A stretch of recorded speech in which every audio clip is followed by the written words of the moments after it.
ଜଗବନ୍ଧୁ ପରି ଜଣେ ସାମନ୍ତ ନାହିଁ ନାହିଁ ତ ଜଗବନ୍ଧୁ ପରି ଜଣେ ସାମନ୍ତ ନାହିଁ ନାହିଁ ତ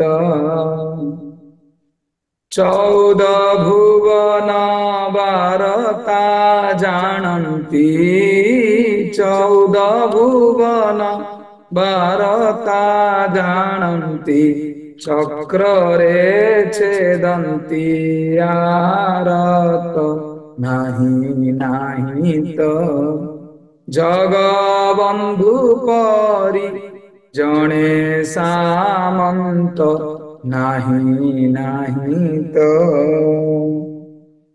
ଜୟ ଜଗନ୍ନାଥ ଜୟ ଜଗନ୍ନାଥ ଜୟ ଜଗନ୍ନାଥ। ମହାପ୍ରଭୁ ଶ୍ରୀ ଜଗନ୍ନାଥଙ୍କର ଅଗଣିତ ଶ୍ରୋତା ଭକ୍ତ ମାନଙ୍କୁ ଆମର ଇସ୍କନ ଭକ୍ତି ବେଦାନ୍ତ ଆଶ୍ରମ ସୁନ୍ଦରପଦା ତରଫରୁ ଆସନ୍ତା କାଲିର ଯୋଉ ସ୍ନାନ ପୂର୍ଣ୍ଣିମା ମହା ମହୋତ୍ସବ ଅଛି ସେଥିପାଇଁ ସମସ୍ତ ଭକ୍ତ ମାନଙ୍କୁ ସାଦର ନିମନ୍ତ୍ରଣ। ଆଜି ମଧ୍ୟ ଜଗନ୍ନାଥ କଥାର ଆଜି ହଉଛି ଅନ୍ତିମ ଦିବସ। ଆମର ଠିକ ସନ୍ଧ୍ୟା 6:30ରୁ 9ଟା ପର୍ଯ୍ୟନ୍ତ ସ୍ନାନ ପୂର୍ଣ୍ଣିମା କଥା ମଧ୍ୟ ରହିଛି। ଆପଣ ମାନେ ମଧ୍ୟ ଆଜି ଆସିପାରିବେ। ଆଉ କାଲି ତ ଆମର ରହିଲା ସ୍ନାନ ପୂର୍ଣ୍ଣିମା, ଆପଣମାନେ ନିଶ୍ଚୟ ଆସିବେ।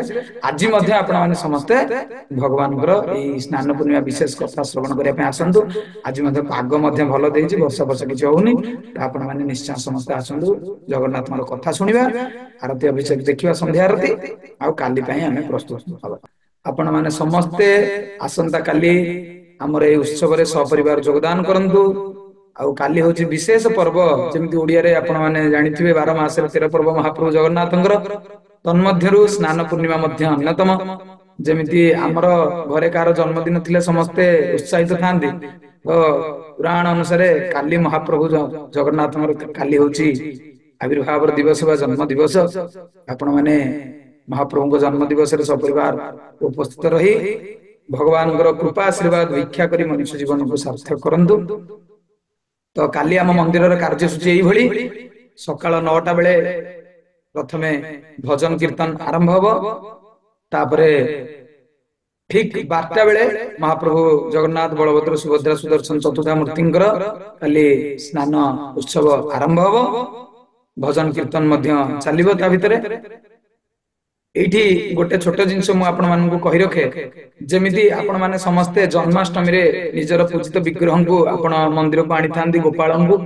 ତ କାଲି ମଧ୍ୟ ଯୋଉ ଭକ୍ତ ମାନେ ଚାହୁଁଛନ୍ତି ତାଙ୍କ ଘରେ ପୂଜିତ ବିଗ୍ରହ ଅଛନ୍ତି, ଜଗନ୍ନାଥ, ବଳଭଦ୍ର, ସୁଭଦ୍ରା, ସୁଦର୍ଶନ, ତାକୁ ମଧ୍ୟ ବିଗ୍ରହ ମାନଙ୍କୁ ମଧ୍ୟ ଆପଣ କଣ କରିପାରିବେ, କାଲି ଆମର ମନ୍ଦିରକୁ ଆଣିପାରିବେ। ଆପଣ ମାନେ ମଧ୍ୟ ନିଜେ ମହାପ୍ରଭୁ ମାନଙ୍କର ଚତୁର୍ଥା ବିଗ୍ରହଙ୍କର କାଲି ଆପଣ ନିଜେ ସ୍ନାନ ଅଭିଷେକ କରେଇ ପାରିବେ। କିନ୍ତୁ ଆପଣ କେମିତି କରିବେ, କଣ କରିବେ, ସେଥିପାଇଁ ଅଧିକ ଜାଣିବାକୁ ହେଲେ ମୋର ଏଠି ନମ୍ବର ମୁଁ ଦେଇଛି। ଆପଣ ଏଇ ନମ୍ବରରେ ଯୋଗାଯୋଗ କରିବେ, ଆମେ ଆପଣଙ୍କୁ କହିବୁ କେମିତି ପାଳନ କରିବେ, ଭଗବାନଙ୍କୁ କେମିତି ଅଭିଷେକ କେମିତି କରିବେ। ଦୟାକରି ଯୋଗାଯୋଗ କରନ୍ତୁ। ଯୋଉମାନେ ଇଚ୍ଛୁକ ଭକ୍ତ ଅଛନ୍ତି, ଘରେ ଆପଣ ଜଗନ୍ନାଥଙ୍କୁ ରଖିଛନ୍ତି, ତ ଆପଣ ଆପଣଙ୍କ ଜଗନ୍ନାଥଙ୍କୁ ମଧ୍ୟ ଏଇଠି ଆଣିପାରିବେ। ଆଉ ଏଇଠି ମଧ୍ୟ ଆପଣ ଅଭିଷେକ କରେଇ ପାରିବେ। 12:30 ପାଖାପାଖି ବେଳେ ଭୋଗ ଅର୍ପଣ କାର୍ଯ୍ୟକ୍ରମ ରହିଛି। ତାପରେ 1:30 ପରେ ମହାପ୍ରସାଦ ସେବନ ସମସ୍ତ ଭକ୍ତ ମାନଙ୍କ ପାଇଁ, ଯୋଉମାନେ ସଠିକ ସମୟରେ ଆସିବେ ସେମାନଙ୍କ ପାଇଁ। କାରଣ ଠିକଣା ସମୟରେ ଆମେ ଆସିବା ଦରକାର। ଯେମିତି ଆମେ ବସ ର ଟାଇମିଂ ଅନୁସାରେ ଆମେ ନ ପହଞ୍ଚି ପାରିଲେ ବସ ଛାଡି ଦଉଛି, ଟ୍ରେନ ଟାଇମିଂ ରେ ନ ପହଞ୍ଚିଲେ ଟ୍ରେନ ଛାଡି ଦଉଛି, ଫ୍ଲାଇଟ ମିସ୍ ହେଇଯାଉଛି। ତ ଗୋଟିଏ ଦିନ ଆମେ କାଲି ମହାପ୍ରଭୁଙ୍କର ଯେହେତୁ କାଲି ଉତ୍ସବ ଅଛି, ଆମେ ନିଶ୍ଚୟ ଚେଷ୍ଟା କରିବା। ଜୀବନରେ କେତେ କାମ ରହୁଛି, ତ ସେଇ କାମକୁ ଟିକେ ସ୍ଥିର ରଖି ମହାପ୍ରଭୁଙ୍କ କାମକୁ ଅଗ୍ରାଧିକାର ଦେଇ ଆମେ କରିବା। ସାଧାରଣତଃ ବହୁତ ଲୋକ, ସ୍ପେଶାଲି ଆମର ନିର୍ବିଶେଷବାଦୀ ଯୋଉମାନେ ଭଗବାନଙ୍କୁ ଗ୍ରହଣ କରନ୍ତି ନାହିଁ, ବା ନିରାକାରବାଦୀ ଯୋଉମାନେ ଭଗବାନଙ୍କର ଆକାର ଅଛି ବୋଲି ଗ୍ରହଣ କରନ୍ତି ନାହିଁ, ସେଇମାନଙ୍କ ପାଇଁ ଭଗବାନ ଏଇ ମନୁଷ୍ୟ ଶରୀର ଧାରଣ କରି ମନୁଷ୍ୟ ରୂପରେ ଲୀଳା କରନ୍ତି। ଏଇ ଜଗତକୁ ଆସନ୍ତି ଆମ ମାନଙ୍କୁ ଉଦ୍ଧାର କରିବା ପାଇଁ। ଯଦା ଯଦା ହି ଧର୍ମସ୍ୟ ଗ୍ଲାନିର୍ଭବତି ଭାରତ ଅଭ୍ୟୁତ୍ଥାନମ୍ ଅଧର୍ମସ୍ୟ ତଦାତ୍ମାନଂ ସୁଜାମ୍ୟହଂ ପରିତ୍ରାଣାୟ ସାଧୁନାଂ ବିନାଶାୟ ଚ ଦୁଷ୍କୃତମ୍ ଧର୍ମ ସଂସ୍ଥାପନାର୍ଥାୟ ସମ୍ଭବାମି ଯୁଗେ ଯୁଗେ। ଭଗବାନ ଏଇ ଧରାଧାମକୁ ଆସନ୍ତି ଏଇଥିପାଇଁ, ଅଧର୍ମୀ ଲୋକମାନଙ୍କୁ ତ ବିନାଶ କରିବା ପାଇଁ, କିନ୍ତୁ ଭକ୍ତ ମାନଙ୍କ ସହିତ ଯୋଉ ଲୀଳା କରିବା ପାଇଁ ଏଠିକି ଆସନ୍ତି।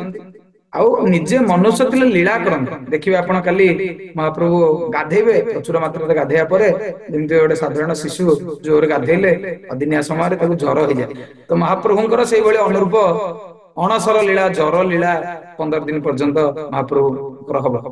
ସେଇ ସମୟରେ ସମସ୍ତେ ଅଲାରନାଥ ସମସ୍ତେ ଯାଆନ୍ତି ଦର୍ଶନ କରିବା ପାଇଁ। ଆଉ କାଲି ମଧ୍ୟ ବିଶେଷ ମହାପ୍ରଭୁଙ୍କର ସ୍ନାନ ସରିସାରିଲା ପରେ ଭଗବାନ ମଧ୍ୟ ହାତୀ ବେଶ ଧାରଣ କରିବେ। ସମସ୍ତେ ଆପଣ ମାନେ ଶ୍ରୀକ୍ଷେତ୍ର ପୁରୀ ଧାମ ରେ ମଧ୍ୟ ଆପଣ ମାନେ ଦେଖିପାରିବେ ଦ୍ୱାପର ଯୁଗରେ ଭଗବାନ କୃଷ୍ଣ ଯେମିତି ଲୀଳା କରିଥିଲେ, ସେମିତି ମଧ୍ୟ ମହାପ୍ରଭୁ ଜଗନ୍ନାଥ ମଧ୍ୟ ଅଦ୍ୟାବଧି ମନୁଷ୍ୟ ଥିଲେ ସେଭଳି ଲୀଳା କରୁଛନ୍ତି। ମୁଁ ଆଉ ବେଶୀ କିଛି କହୁନି, ଆପଣ ମାନଙ୍କୁ ପୁନର୍ବାର ଆପଣ ମାନଙ୍କୁ ସମସ୍ତଙ୍କୁ ସପରିବାର ଅନୁରୋଧ କରୁଛି, ଆପଣ ମାନେ ସମସ୍ତେ କାଲି ଦିନରେ ସଠିକ ସମୟରେ 9ଟା ରୁ 10ଟା ଭିତରେ ଆସି ପହଞ୍ଚିବେ। ଆଉ ଏଇଭଳି ଅଭିଷେକ, ସ୍ନାନ ଅଭିଷେକ ଆଉ ସ୍ନାନ ପୂର୍ଣ୍ଣିମାରେ ଆପଣ ମାନେ ଯୋଗଦାନ କରିବେ, ସପରିବାର ଯୋଗଦାନ କରିବେ ଆଉ ପ୍ରସାଦ ସେବନ କରି ମନୁଷ୍ୟ ଜୀବନକୁ ସାର୍ଥକ ଆପଣ ମାନେ କରିବେ। ହରେ କୃଷ୍ଣ, ଜୟ ଜଗନ୍ନାଥ, ଜୟ ଜଗନ୍ନାଥ, ଜୟ ଜଗନ୍ନାଥ। ସ୍ନାନ ପୂର୍ଣ୍ଣିମା ମହା महोत्सव की जय। श्रील प्रभुपाद महाराज की जय।